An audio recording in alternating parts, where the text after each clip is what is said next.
po dolgem času se spet slišimo malo. Nekaj se je spet dogajalo v tej moji, kako naj rečem, avanturi, ne, s sodnimi mlini. In se mi zdi, da če že delamo na tem, je dobro tudi kakšno izkušnjo vam posredovati, da boste mogoče se tudi sami majčkeno opogumili. Veste, jaz se v teh 3, 4, 5 letih, kar sem nekako padla v to sceno, resnično sprašujem, a je smiselno, da se še borim? Ali je boljše kar pustiti, pa se ne sekirati, pa naj gre pač kakor gre? No, saj odgovor je pač tak, a veste, to itak ni vsakemu dano. Izgleda, da je nekaterim borcem pa to položeno v zibelko. In če je to pač življenjska naloga, nekako kar spustiti ne moreš. Že si rečeš, ne bom šel več, dosti je tega, saj sem neke stvari odkril, ne da se veliko.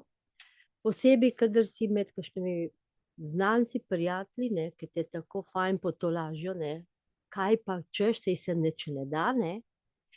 Potem malo obupaš, ampak pride spet veter v jadra in o tem vetru bi rada danes vseeno nekaj povedala. Jaz se ne bi nikoli borila, če ne bi verjela v človeka, verjela v posameznika med uradniki, ker verjamem, da izmed velike množice so tudi tam ljudje, ki bodo slišali ta naš klic, to našo zahtevo po sodnem varstvu ali po čemerkoli že.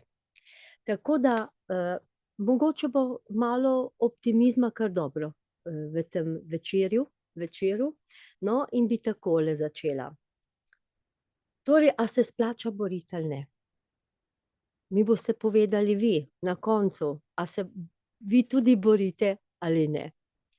No, moramo pa povedati, da 17. aprila me je prijetno presenetila pošta iz sodišča. Prejela sem sodbo v imenu ljudstva. Sodba v imenu ljudstva. Vam bom pokazala, kako je lepa. Sodba v imenu ljudstva. Vidite? To je to. Sodba v imenu ljudstva, vendar brez ljudstva. Brez navzočnosti ljudstva. Tako, no. No, tokrat na to sodbo ga niti nisem peljala, nobene javnosti, ampak vemo zdaj, kako to teče. V glavnem, prišla je sodba, sodnica je s to sodbo ustavila postopek o prekršku. To se reče 46. člen Zakona o pravilih cestnega prometa. Seveda je bil sprožen proti meni, čeprav nisem vozila avtomobila, bilo je pač radarsko snemanje in prehitro je voznik mojega avtomobila peljal in sem si zaslužila preko te vožnje 120 € globe in 3 kazenske točke. No, seveda, ta pozdravček iz redarja, občinskega redarstva je prišel 28. oktobra 24. leta. In seveda jaz nisem bila pripravljena tega plačilnega naloga plačati. Vse sorte sem imela seveda prisluhov med ljudmi, pa daj to plačaj, pa kaj teh 60 €. Ne, poskusimo. No, in sem napisala zahtevo za sodno varstvo. Torej, 4. 11. je šla zahteva za sodno varstvo naprej. Na čem sloni zahteva? Zahteva sloni na 23. členu Ustave Republike Slovenije, kjer jasno zahtevam, da se sodi na sodišču. Še zmeraj smo pri tem, veste, čeprav tega nočem, ampak da zahtevam, da se sodi sodnik, mi sodi sodnik na sodišču. Napisala pa sem seveda tudi, da nisem bila udeleženka v prometu, niti nisem vozila tega avtomobila. In dala sem še neke druge pripombe, mislim, da bo zanimivo na koncu, če vam bom par stvari povedala. In takoj sem to zahtevo odnesla direktno na občino. En mesec nič, kot da ne bi nič oddala. 11. decembra jaz ponovno urgiram in to prvič, prva urgenca, zraven pa dodam skupaj s to sodno zahtevo za odgovor na zahtevo sodno varstvo, podam je še na osnovi, ustavni osnovi, prvi odstavek 26. člena, položnico za povzročeno škodo. Ker se je že v izhodišču začelo z nezakonitim postopanjem. Ne samo z neodzivanjem, ampak nezakonitim postopanjem. Zato sem šla z zahtevo za sodno varstvo. No, potem, ker se še organ ni odzival, je seveda še dodatno kršil tudi zakon, ne samo še ustave. No, in tako tudi po prvi urgenci prekrškovni organ ni odgovoril. Briga ga. No, 23. decembra imam ravno god, Viktorija takrat, evo, goduje, in sem odnesla na občino drugo urgenco. Tokrat sem tej zahtevi za odgovor na zahtevo za sodno varstvo priložila spet položnico in seveda jim povedala, da je to, da se naj to smatra kot opomin pred izvršbo. Redarski organ spet ni nič odgovoril. Nič.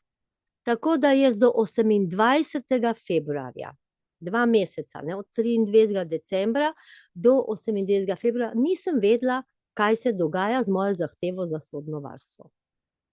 No, 28. februarja pa sem od okrajnega sodišča prejela vabilo storilki. Kaj slišite? Vabilo storilki. Vabilo za zaslišanje in iz priloženega dokumenta, poleg vabila je bil priložen tudi dokument, sem ugotovila, da se je občinski inšpektorat dne 21. januarja 2025 pa le opogumil in mojo zahtevo skupaj s spisom predložil sodišču.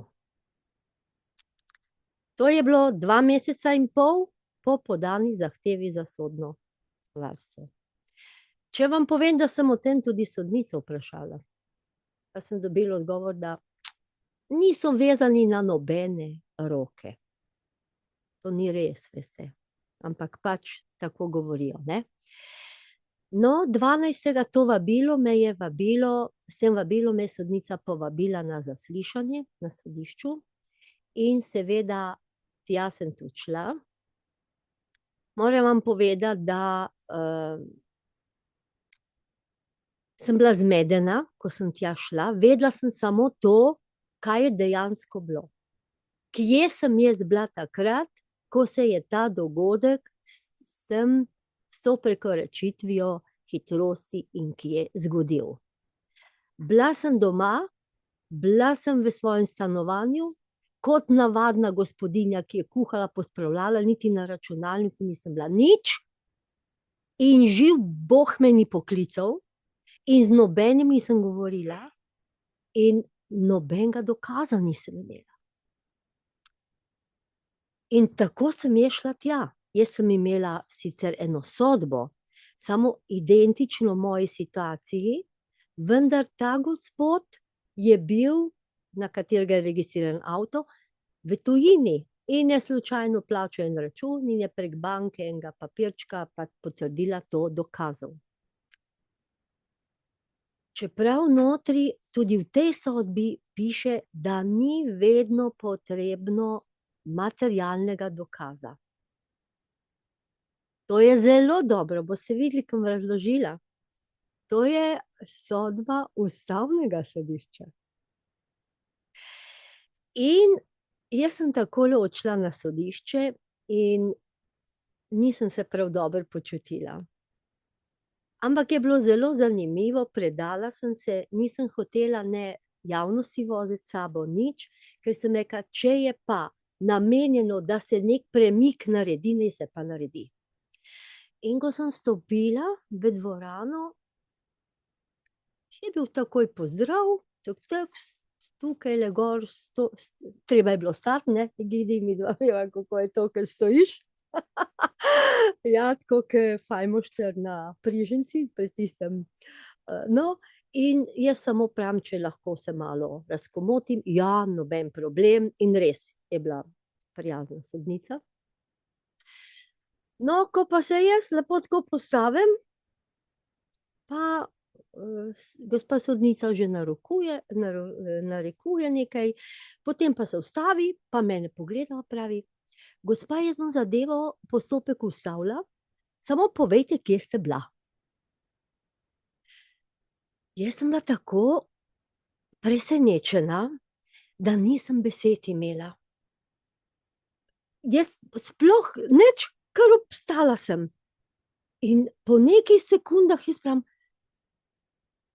jaz vam ne morem povedati. Jaz vam ne morem povedati.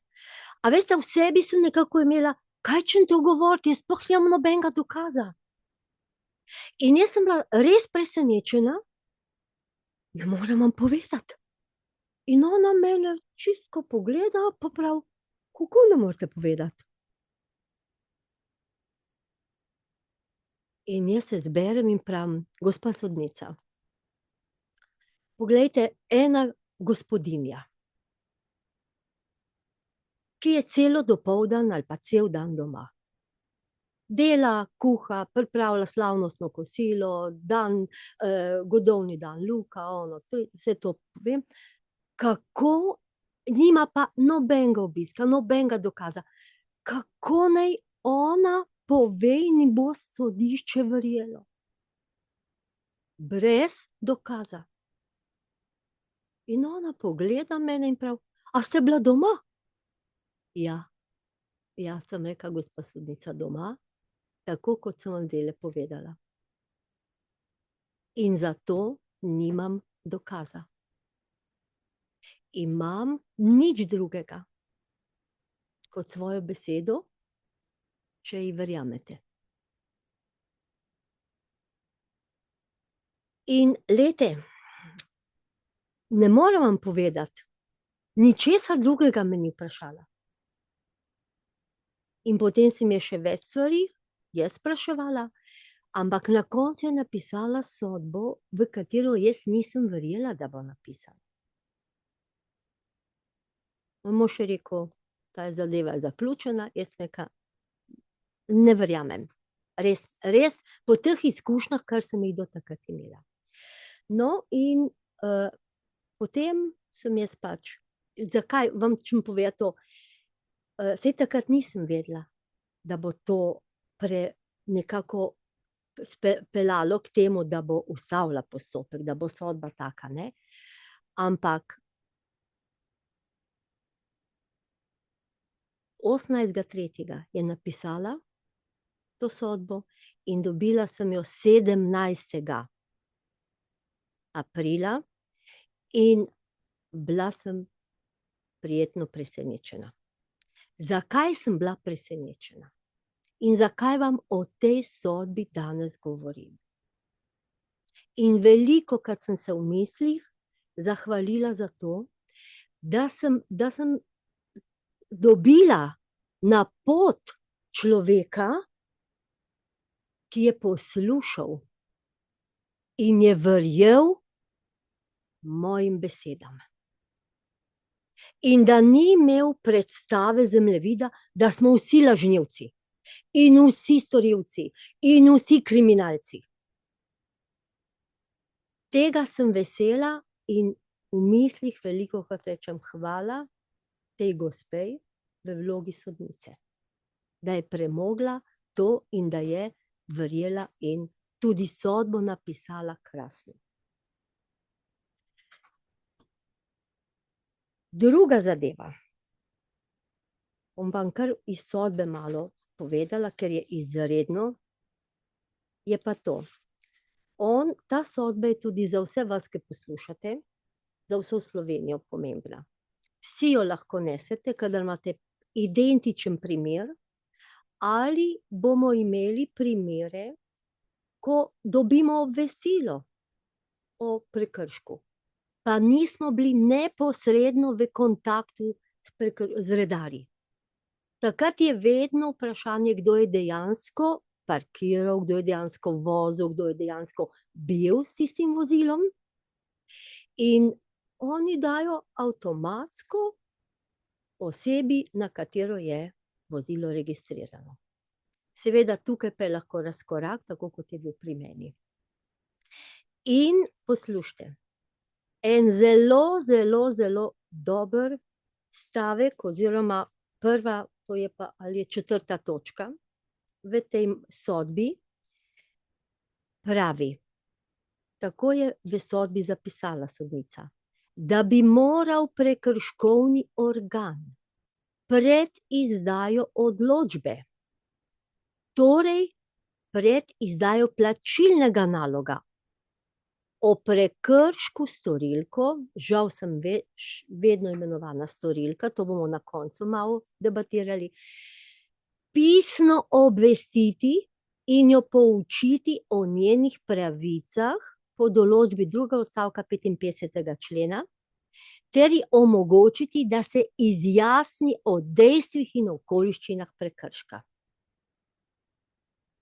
Ničesar od tega ni organ prekrškovni, občinski prekrškovni organ naredil. To ne velja samo za redarje, to velja tudi za policijo, za redarstvo, za vse.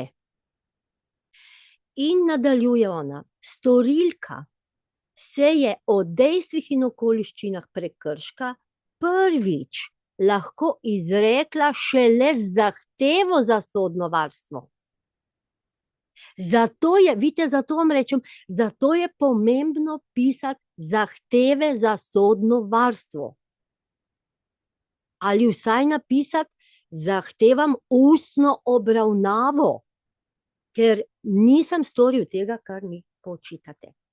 No, in pravi, šele zahtevo za sodno varstvo, sodišče pa je v skladu z določbo 9. odstavka 65. člena Zakona o prekrških omogočilo, da se v zagovoru neposredno izjasni o dejstvih in okoliščinah. Vidite, to je tisto, kar tudi Evropsko sodišče cel čas očita Sloveniji. Nas oglobijo, točke nam nabijajo, kaznujejo nas v bistvu. Kazen je zadnja inštanca sodbe.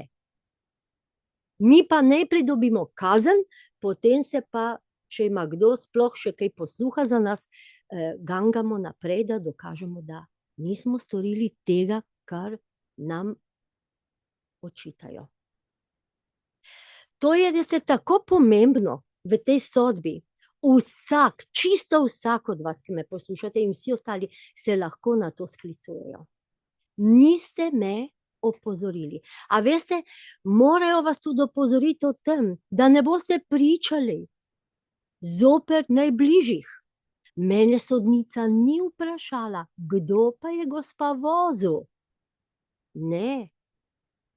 Ona me samo vprašala, a večkrat posodite avto? Jaz sem rekla, moj avto je star čez 20 let in jih ga pogosto posodim, kdor ga rabi.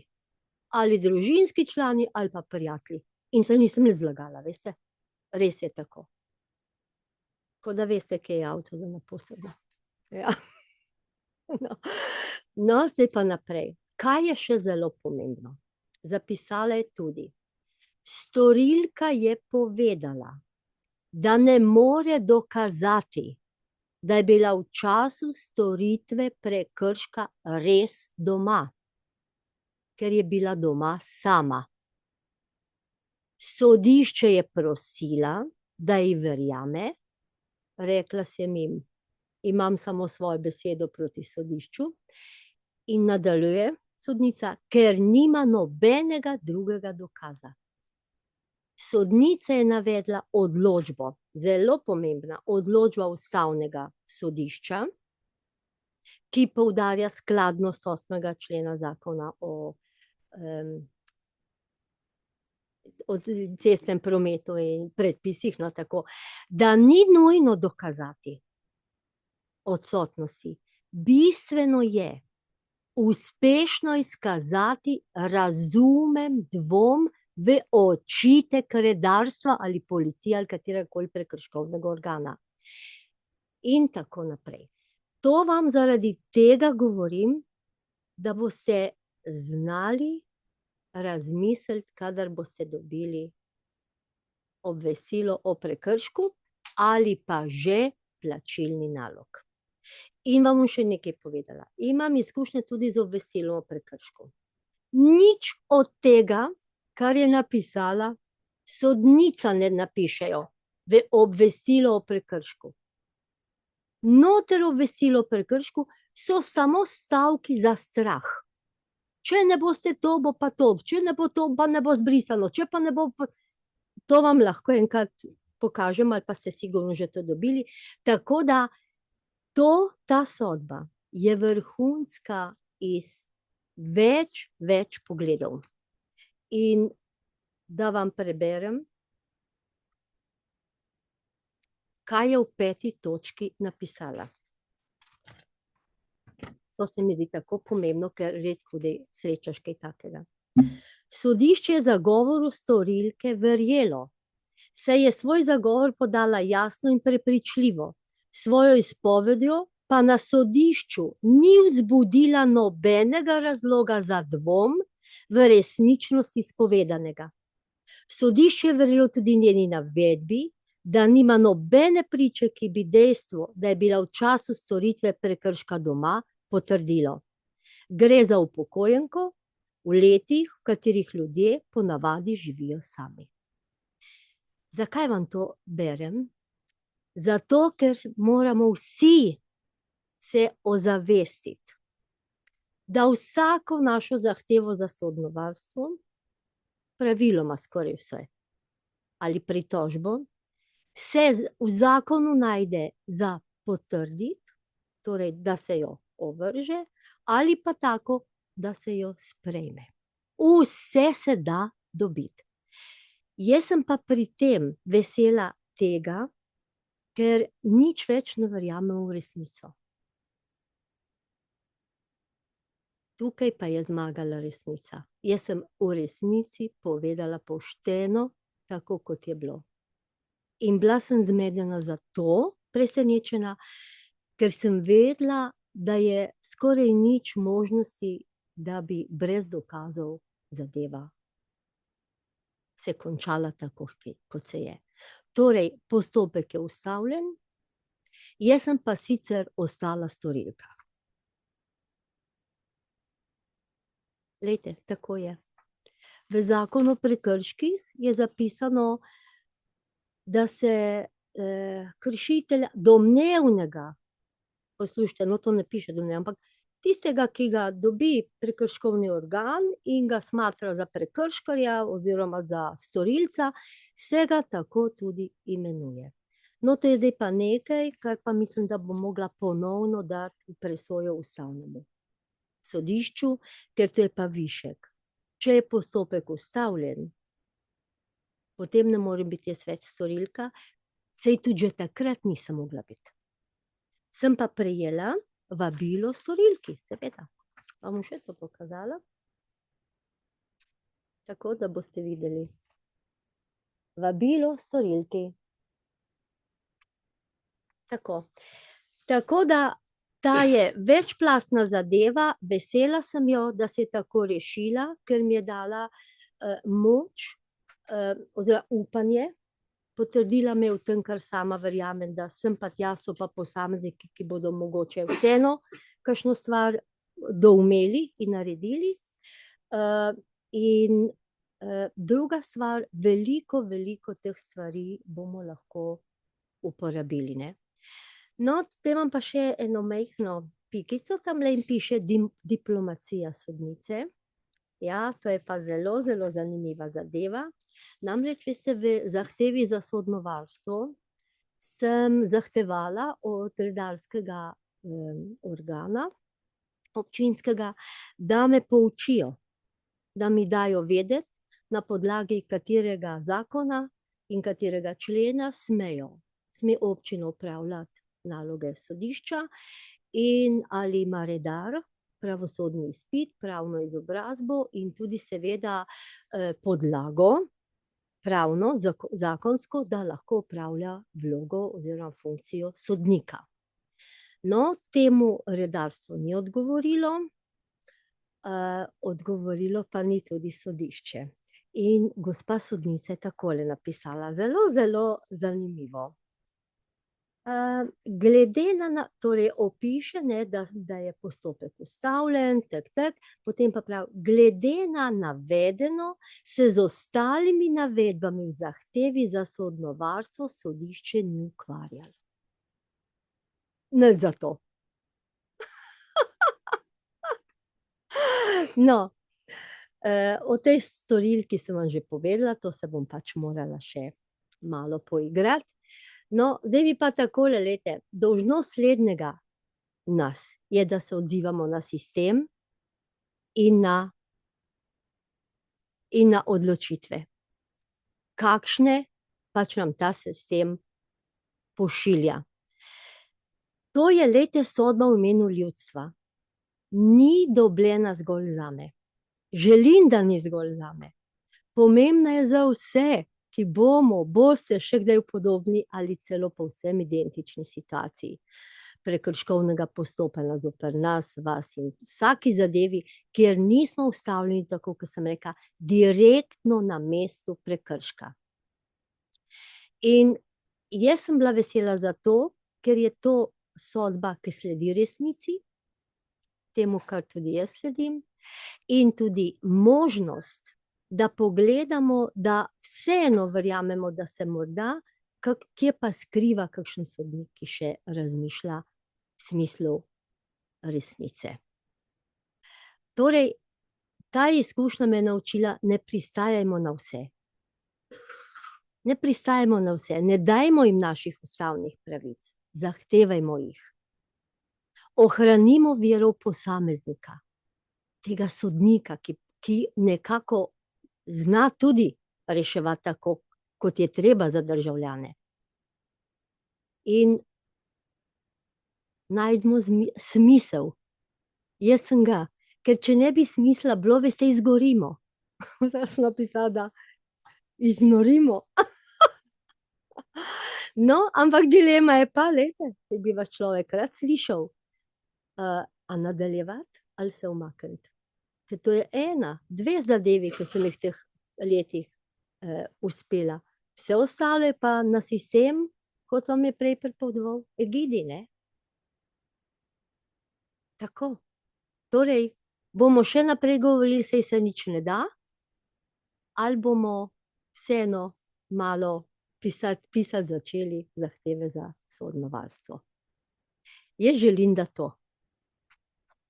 Lep večer, pa veliko korajže, in vam bom povedala, spomnite se vedno Martina Lutra Kinga mlajšega.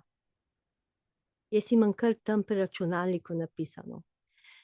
Vaše življenje in moje življenje se konča z dnem, ko ostanemo tiho o stvareh, ki so pomembne. Zato vsa čast našemu Mihajlu in vso podporo, da nadaljuje to, da nismo tiho. O vsem, kar govorimo, je zelo pomembno za naš vsakdanjik in za tudi jutrišnji, pojutrišnji dan. Tako. Lep večer.